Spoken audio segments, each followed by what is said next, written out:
ஸ்ரீமதி ராமானுஜாய நமஹா. தினமும் வைஷ்ணவம்.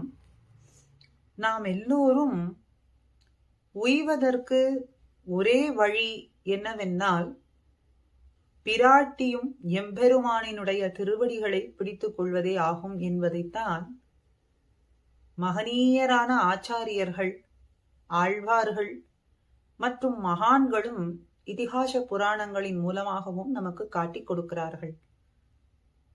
அப்படி அவர்களுடைய திருவடி தாமரைகளிலே, அவர்கள் சேர்ந்திருக்கக்கூடிய சேர்த்தியிலே, அவர்களுடைய திருவடி தாமரைகளுக்கு கைங்கரியம் செய்வதுதான் நமக்கு பரம போக்கியமானதும் என்னும், இந்த ஆத்மாவுக்கு உச்சிதமானது என்னும் நமக்கு காட்டிக் கொடுக்கிறார்கள். நம்மாலே ஸ்வ பாக்கியத்தாலே ஸ்வஸ்துதியாலே பிராட்டியையோ எம்பெருமானையோ ஸ்தோத்திரம் பண்ணுவது அப்படின்னா அது ஏற்புடையது ஆகாது. நீச்சர்களான நாம் நம்முடைய சொற்களாலே கொண்டு அவர்களை துதிப்பது அப்படிங்கிறது ஏற்புடையது அல்ல. அப்போ ஆழ்வார்கள் வாக்கும் உத்தமமான ஆச்சாரியர்களினுடைய வாக்கை கொண்டு நாம் அவர்களை ஸ்தோத்திரம் செய்யலாம் என்னும் சொல்லப்படுகின்றது. அப்படி அதி உத்தமமான ஆச்சாரியர்களுள் ஒருவரான சுவாமி பராசர பட்டர் நாமெல்லாம் உய்ய வேண்டி பிராட்டியினுடைய அனுகிரகத்திற்கு பாத்திரமாக வேண்டும், அவளை நாம் நம் வாயாரை ஸ்தோத்திரம் பண்ண வேண்டும் என்று அருமையான கிரந்தமான குணரத்ன கோஷம் என்கின்ற கிரந்தத்தை அருளி இருக்கின்றார். அவர் சாதித்ததான ஸ்ரீ ரங்கராஜ ஸ்தவமாகட்டும், ஸ்ரீ குணரத்ன கோஷமாகட்டும், இரண்டு கிரந்தங்களுமே வாச்சா மகோச்சரம். வாக்கியத்தாலே அதனுடைய பெருமையை சொல்ல முடியாது. ரங்கநாதன் எம்பெருமானை குறித்து ரங்கராஜ ஸ்தவமும், ரங்கநாயகி தாயாரை குறித்து குணரத்ன கோஷம் என்னும் கிரந்தத்தை அருளி இருக்கார்.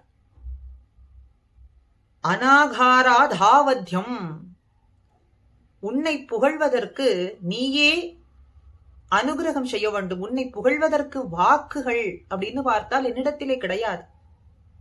அப்படி வாக்கு கொண்டு உன்னை ஸ்தோத்திரம் பண்ண வேண்டும் என்ன ஆசையாக இருக்கின்றது. அதனாலே வாக் விந்யாச சைலி அப்படின்னு 8வது ஸ்லோகத்திலே அவரே சொல்றார் குணரத்ன கோஷத்திலே, எனக்கு உண்மை துதிப்பதற்கான வாக் வன்மையை, வாக் விந்யாச சைலியா இருக்கக்கூடிய நீரே தேவரீரே அனுகிரகம் பண்ண வேண்டும், அருள வேண்டும் என்னும் சொல்றார். மேலும் 10வது ஸ்லோகத்திலே தேவி ஸ்ருதிம் பகவதீம் பிரதமே புமாம்சகா சத்குணௌகமணி கோச்ச கிருகம் கிருணந்தி அப்படின்னு சொல்றார். தாயாரினுடைய திருக்கல்யாண குணங்கள் எண்ணில் அடங்காதது. அதை வாக்கியத்திற்குள்ளே சொல்ல முடியுமா? உபவானமிட்டு சொல்ல முடியுமா? நம்மாலே புகழ்ந்து சொல்ல முடியுமான்னா சொல்ல முடியாது.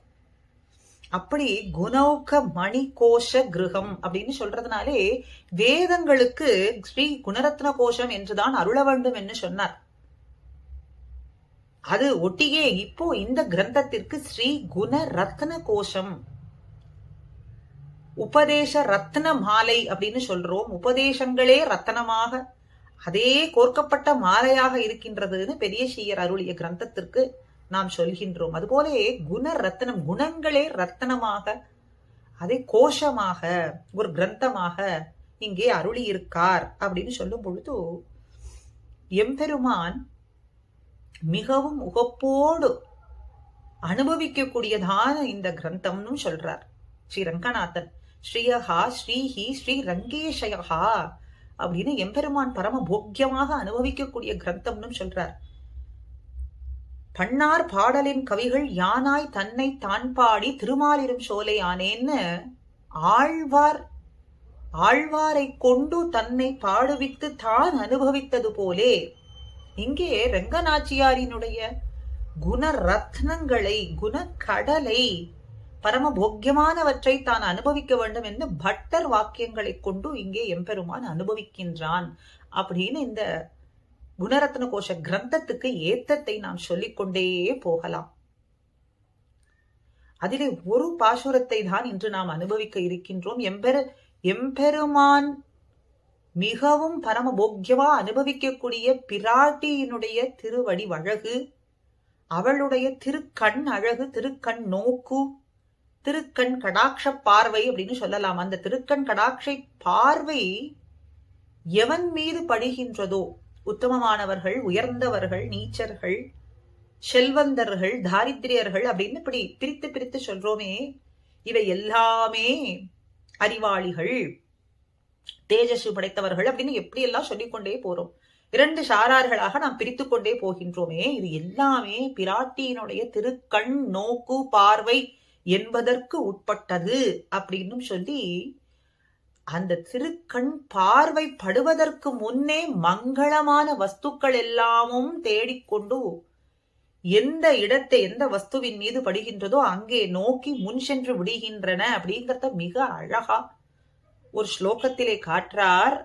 ரத்திர்மதி சரஸ்வதி திருதி அப்படின்னு சொல்லக்கூடியதான ஒரு ஸ்லோகம். அதிலே ரங்கநாச்சியாரை சுதா சகி அப்படின்னு சொல்றார். அதாவது அமிர்தம் போலே மிக பரம போக்கியமாக இருக்கக்கூடியவளே அப்படின்னு சொல்றார். அமுதம் தோன்றிய இடத்திலிருந்து இவள் தோன்றியதனாலே சுதாசகி, அமிர்தம் போன்றவள் அப்படின்னு ஒரு அர்த்தம். பெரியாழ்வார் திருமொழியிலே சீதக்கடல் அமுதுன்ன, அமுதில் வரும் பெண்ணமுது அப்படின்னு சொன்னதனாலேயும் இவளை அமிர்தம் போலவளே, போன்றவளே, சுதாசகி அப்படின்னு சொல்லலாம். விண்ணவர் அமுதுன்னா அமுதில் வரும் பெண்ணமுது அப்படின்னு. அதே இந்திரே அப்படிங்கிறார். மகாலட்சுமியே அவளினுடைய திருப்புருவ நோக்கை கொண்டே எம்பெருமான் சிருஷ்டி என்பதை செய்கின்றான் அப்படிங்கிறதையும் நாம் பல வாக்கியங்களின் மூலமாகவும் காணலாம். ஆக வாக்கு வன்மை, பரிசுத்தி, சம்பத்து ஆகியவை எல்லாம் பகுமுகம் அகம் பூர்விகாம் ரத்திர்மதி சரஸ்வதி அப்படின்னு சொல்றதுனாலே இவள் எந்த புருஷனை நோக்கியோ, எந்த வஸ்துவை நோக்கி தன்னுடைய திருப்புருவ நெறிப்பையும் பார்த்து நோக்கு என்பதை செய்கின்றாளோ, இந்த வஸ்துக்கள் எல்லாம் இப்ப சொன்னோமே, சம்பத்து, பரிசுத்தி, வாக்குவன்மை எல்லாம் தானே முன்னே சென்று விடுகின்றது. இவள் பார்வைப்படுவதற்கு முன்னே நான் வருகின்றேன், நான் வருகின்றேன் அந்த இடத்தை நோக்கியே சென்று அடைந்து விடுகின்றது அப்படின்னு சொல்றார். இதிலே ரதி தொடங்கி 7 நன்மைகள் சொல்லப்படுகின்றது. சகலவித நன்மைகளும் இவற்றுக்குள்ளேயே அடங்கி போகும் அப்படின்னு சொல்றார். ரதி அப்படின்னா பிரீத்தி, பகவத் பாகவதர்களை கண்டால் ஏற்படக்கூடிய ஒரு விதமான அன்பு, பிரீத்தி அப்படின்னு சொல்றாராக. புஷ்பம், சந்தனம் முதலியவற்றை கண்டால் நமக்கு ஏற்படக்கூடிய ஒரு உகப்பு இருக்கே, குளிர்த்தியாலே, அந்த குளிர்த்தியாலே நமக்கு ஒரு உகப்பு, மகிழ்ச்சி ஏற்படுகின்றதே, அது போல ரதி அப்படின்னு சொன்னா பிரீத்தி, பகவத் பாகவதர்களை கண்டால் நமக்கு ஏற்படுவது. அடுத்தது மதி சரஸ்வதி அப்படின்னு சொல்லும் பொழுது, தன்மே சமர்ப்பய மதிஞ்ச சரஸ்வதீஞ்ச துவாமக்ஞசா ஸ்துதி பதைர் யதஹம் தினோபி அப்படின்னு வரதராஜ பஞ்சாசத்துல சொல்லப்படுறது. சுவாமி தேசிகர் அருளியபடியே சோத்திரம், அவளை ஸ்தோத்திரம் செய்ய வேண்டும் அப்படின்னா அதற்கு உரியதான ஞானம் வேண்டுமே. ஞானம் இருந்தால் தானே வாக்குவன்மை 2வது ஏற்படும். அந்த ஞானத்தையும் தேவி தாயே நீயே அருளுகின்றாய் அப்படின்னு சொல்றார். அப்ப சம்ருத்தி, ரத்திர்மதி சரஸ்வதி சம்ருத்தின்னு சொல்றாரே. அடுத்தது யுதா அப்படின்னு சொல்ல முடியா. உபனிஷத்துல சொல்லப்பட்டபடிக்கு கோரியவை எல்லாம் சித்தி, சித்தி ஆறது, சித்திக்கும் அப்படின்னு சொல்றோமே. வேண்டினது எல்லாமே தலை கட்டும், வேண்டினது வேண்டாதது எல்லாமே தலை கட்டும்.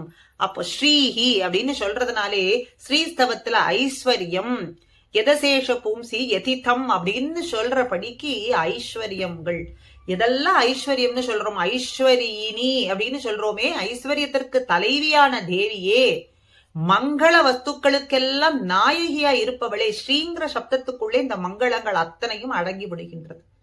அப்படி பிராட்டியினுடைய பார்வை, அவளுடைய திருக்கண் நோக்கு அப்படிங்கிறது மிகவும் பெருமையுடையது. அந்த கடாட்ச பார்வை எதன் மீது, எந்த பக்கம், எந்த வஸ்துவின் மீது படுகின்றதோ அதற்கு முன்னே இவை எல்லா சம்பத்துக்களும் சென்று விழுந்து விடுகின்றது. அந்த திருக்கண் பார்வையை அடியேனையும் நோக்கி குளிர கடாட்சிக்க வேண்டும் என்று சொல்றது போலே சுவாமி பராசர பட்டர் பிரார்த்திக்கின்றார். மிக அருமையான கிரந்தம். நாம் சொல்வதற்கு இந்த ஸ்லோகங்கள்லாம் எளிமையானதாக இருக்கின்றது அப்படின்னு சொன்னாலும் கூட ஆழ்ந்த அர்த்தங்கள் பொதிந்ததான ஒரு கிரந்தம்.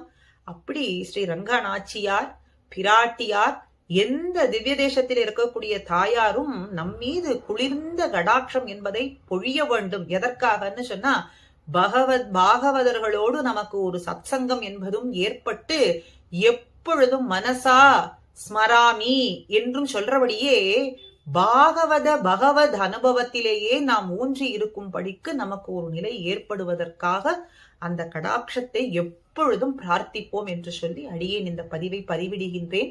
ஸ்ரீமதே ராமானுஜாய நமஹா.